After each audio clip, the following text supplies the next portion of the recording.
இந்த காணொலியை பார்க்கறதுக்காக நம்ம சேனலுக்குள்ளே வந்த அனைத்து நண்பர்களுக்கும் மூங்கில் இசை எம் திம்மராஜன் அன்பு கலந்த வணக்கங்கள். கிருஷ்ணகிரி மாவட்டம் வேப்பனப்பள்ளி அடுத்து நாடுவனப்பள்ளி கிராம ஆன்மீக சிறப்புகளை வரிசையாக பார்த்துக்கிட்டு இருக்கோம். அந்த வரிசையில் ஸ்ரீ மகாயோகி நாரியப்பா தேவஸ்தானத்தை தான் இந்த வீடியோவில் இப்போ நம்ம பார்க்க போகிறோம். இந்த திருக்கோயில் எந்த இடத்துல இருக்குது அப்படின்னா, வேப்பனப்பள்ளியிலிருந்து நாச்சுக்குப்பம் போகிற சாலையில் பச்சைமலை முருகன் கோயிலுக்கு முன்னாடியே சின்ன பூதிமுட்லு அப்படின்ட்டு ஒரு ஸ்டாப் இருக்கும். அந்த ஸ்டாப்பு பக்கத்தில் தான் இந்த கோயில் இருக்குது. இந்த கோயில் பார்க்குறதுக்கு சின்ன கோயிலாக இருந்தாலும் மன அமைதிக்கு உகந்த அருமையான இடம். ஸ்ரீ மகாயோகி நாரியப்பாவின் ஜீவ சமாதி தான் இந்த கோயில்னு சொல்லப்படுது. சுற்றுப்புறத்து மக்கள் இந்த மகாயோகியின் சக்தியை புரிஞ்சவங்க ஒரு நாளைக்கு ஒரு முறையாவது இங்கு வந்து 5 நிமிஷமாவது உட்கார்ந்துட்டு போகிறது வழக்கத்தில் வச்சுருக்காங்க. நாடுவனப்பள்ளியில் ஒரு சிலரை ஏதோ ஒரு காரணமாக பார்க்கணுமுன்னா ஃபோன் பண்ணால், நாரியப்பா கோயில்கிட்ட வந்துடுறேன், நீங்கள் அங்கே வந்துடுங்க அப்படின்ட்டு சொல்லுவாங்க.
ரெண்டாயிரத்தி 11 முதல் 2016 வரை நாடுவனப்பள்ளி ஊராட்சி கவுன்சிலராய் திரு கௌரி சங்கர் அன்னார் இருந்த நேரத்தில் 2012 கோயில் முன்னாடி கவுன்சிலர் நிதியிலிருந்து 2 லட்சம் மதிப்பீட்டில் சிமெண்ட் தரை அமைச்சு கொடுத்துருக்காரு. இந்த கோயிலில் வாரத்தில் சனிக்கிழமை நாளில் பூஜையும், பௌர்ணமிக்கு முந்தைய நாளில் பால் பௌர்ணமி பூஜையும் நடக்குது. பால் பௌர்ணமி பூஜை அன்னைக்கு அருமையான அன்னதானம் வழங்கப்படுது. அனைவருக்கும் வணக்கம். என் பேர் நரசிம்ம நாயுடு, நாடவனப்பள்ளி. இந்த நாரியப்ப சுவாமி கோயிலினுடைய தர்மகர்த்தா. நம்ம ஊரில் பெரியவங்க நம்மளுக்கு நியமனம் பண்ணி வச்சுருக்காங்க. இந்த கோயில் எப்படி இதாச்சுன்னா, இந்த சாமி ஜீவ சமாதி ஆகி ஒரு 150 வருஷத்துக்கு மேலே இருக்கும். ஆனால் அப்போருந்து நம்ம ஊர்லேருந்து எல்லாரும் உகாதி பண்டிகை அன்னைக்கு வீட்டுக்கு ஒரு ஆள் எல்லாரும் வருஷத்துக்கு ஒரு முறை பூஜை செஞ்சுன்னு பூஜை நடந்துனே இருக்குது. அப்புறம் சனிக்கிழமை யாராவது வந்தால் அவங்க பூஜை போயின்னு இருப்பாங்க. அதுக்கு முன்ன கதவுக்கு இது ஒன்றும் இல்லாதுச்சு. அப்புறம் நான் ஊரில் கடை வச்சுருந்தேன். நான் கடையில் இருக்கும்போது நம்ம ஊரில் இருக்கிற பசங்க வாங்க கோயில்கிட்ட போகலாம், அங்கே கோயில்கிட்ட சுத்தம் பண்ணணும், ஜேசிபி காசு கூடன்னு கேட்டாங்க. சரி நானும் வரேன்னா அன்றைக்கி தான் நானும் கோயில்கிட்ட பார்த்தேன் 2009. அப்புறம் ஜேசிபி வச்சுங்க ஒரு 6 மணி நேரம் வச்சா 58 மணி நேரம் ஆச்சு. அப்புறம் வெளியில் போகிறவங்களே இவங்களும் நான் ஒரு மணி நேரம் கொடுக்குறேன்னு சொல்லி அந்த இதெல்லாம் சுத்தம் பண்ணி அப்புறம் முடிஞ்ச பின்னாடி எங்கள் ஊரில் அப்பையா அண்ணான்னுக்கிறாரு, அவரை கூப்பிட்டு கேட்டேன், இங்கே நல்லா புத்துப்பாச்சி ஆகணும்னா விளக்கு ஏறி விடணும், நைட்டில் விளக்கு ஏறி விடணும், நான் என்ன எப்படியாவது சப்ளை பண்ணி கொடுக்குறேன், நீ விளக்கு ஏறி விடுறியான்னு சொன்னேன். ஒத்துக்கினாரு. அப்புறம் 2010 ஜனவரி 3ஆம் தேதி விளக்கு கொளுத்தணுங்க 2 பேரும். அன்னைக்குலேருந்து விளக்கு எரிஞ்சதும் 2011 இங்கே ஒன்று பொருள் சேர்த்தி இங்கே பெட்ரோல் பங்க் கட்டினாங்க. அவங்க சீட்டு வாங்கி கொடுங்கன்னு சொல்லி கேட்டுங்க, அவங்களும் வாங்கி கொடுத்தாங்க. அப்போ 2012 அந்த சீட்டு கீட்டெல்லாம் போட்டு அப்போ 2012 பிப்ரவரியில் 2ஆம் தேதி பாலபௌர்ணமி பூஜை இங்கே செஞ்சுங்க. பாலபௌர்ணமி செஞ்சு எங்கள் குருஜி சொன்னார், இங்கே பாலபௌர்ணமி பூஜை செய், அப்புறம் ஆசிரமில் வந்து நீ பௌர்ணமி செய்வான்னு. அதே மாதிரி அன்றைக்கி வந்து நடந்துனே இருந்துச்சு. அப்புறம் ஒரு 10 வருஷம் ஆன பின்னாடி இந்த சீட்டெல்லாம் போயிட்டு பின்னாடி மறுபடியும் மோல்டு போடணும்னு சொல்லி ஊரில் பர்மிஷன் கேட்டு, அப்புறம் கட்டுற மாதிரி இருந்தால் கட்டுப்பான்னு சொல்லி பர்மிஷன் கொடுத்தாங்க. அப்புறம் எல்லாருக்கிட்ட கலெக்ஷன் பண்ணி இந்த சுற்றுமுத்து கிராமத்துக்குள்ள எல்லாரும் இதுக்கு கோயிலுக்கு உதவி பண்ணாங்க.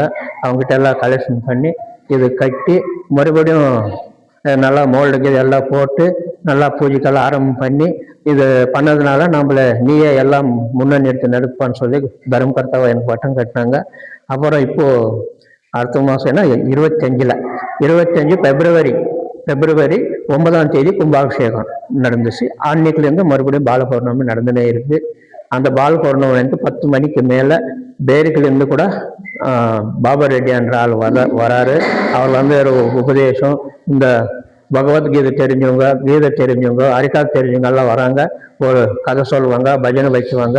அப்புறம் 1 மணிக்கு சாப்பாடு, 2 மணிக்கு சாப்பாடு சாப்பிட்டு இந்த மாதிரி பூஜை நடந்துனே இருக்குது. சனிக்கிழமை பூஜை, சனிக்கிழமை 10 மணிக்கு மேலே பூஜை நடக்குது. இந்த இந்த சாமி கிட்ட நிறைய பேருக்கு நிறைய காயங்கள் நல்லா இருக்கு, கோரிக்கைகள் தீர்ந்திருக்கு, குழந்தை இல்லாதவங்களுக்கு குழந்தை இருக்குது, நிறைய இதா இருக்குது. கேக்கத்தூர்ல கூட ஒரு பொண்ணுக்கு வந்து நடக்க முடியாம இந்த ஒரு பொண்ணு நடந்து கோயில் வரைக்கும் வந்துட்டு அவங்க கூட வந்து இதுக்கு இந்த மோல்டு போடும்போது கூட காணிக்கையா ஒரு 5000 ரூபாய் கொடுத்துட்டு போனாங்க. இந்த மாதிரி நிறைய இது இந்த இடத்துல சக்தி உள்ளது. இது 2000 வருஷத்துக்கு முன்னே பெரிய என்ன நடந்திருக்குதோ அது நம்மளுக்கு தெரியாது, சாமிக்கு தெரிஞ்சு.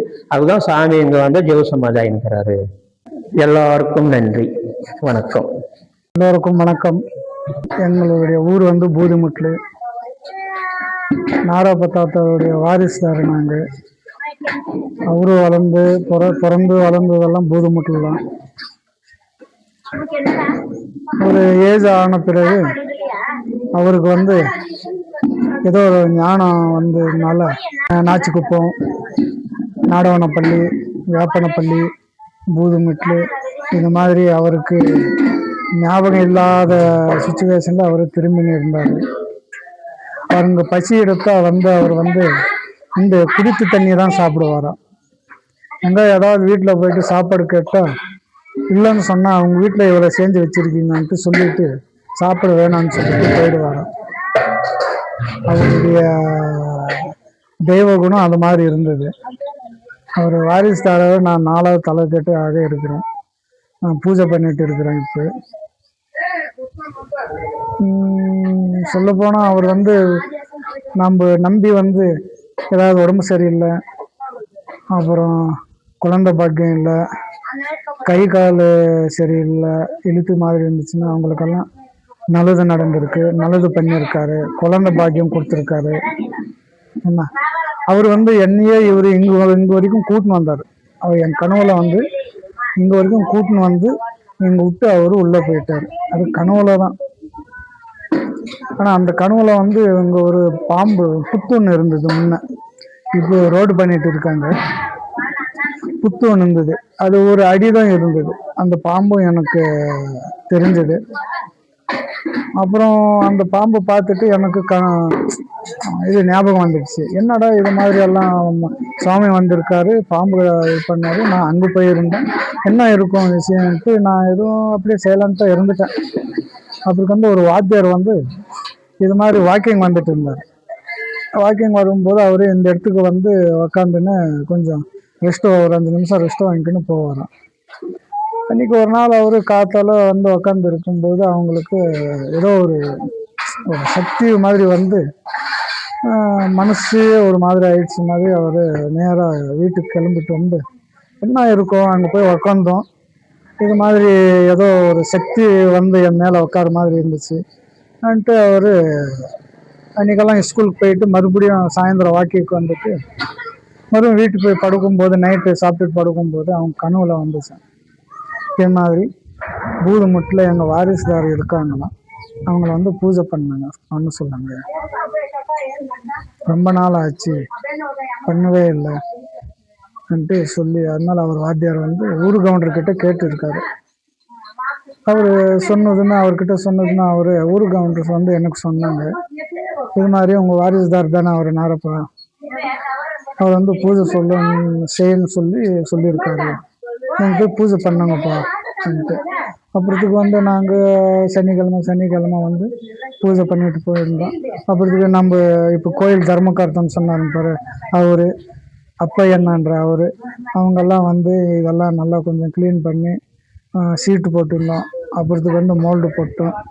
இப்போல்லாம் நல்லா இதாக நடந்துட்டு போயிட்டு இருக்கு. சனிக்கிழமை பூஜை அபிஷேகம் நடக்குது. பௌர்ணமி நாள் முன்ன நாள் பால பௌர்ணமின்ட்டு அபிஷேகம் நடக்குது, அன்னதானம் நடக்குது. இதெல்லாம் நடந்துட்டு இருக்கு. பக்தர்கள் வந்து போயிட்டு இருக்காங்க. இன்னும் மேலே மேலே இது வளரணும்ன்ட்டு என்னுடைய கோரிக்கை, ஆசை. இன்னொன்று என்னன்னா, டெய்லி அன்னதானம் நடக்கணும்ன்ட்டு என்னுடைய ஆசை. அது நிறைவேற்றி கொடுக்க வேண்டியது அந்த நாரப்பாவுடைய தாத்தா தான் எனக்கு ஒரு அருள் புரியணும்.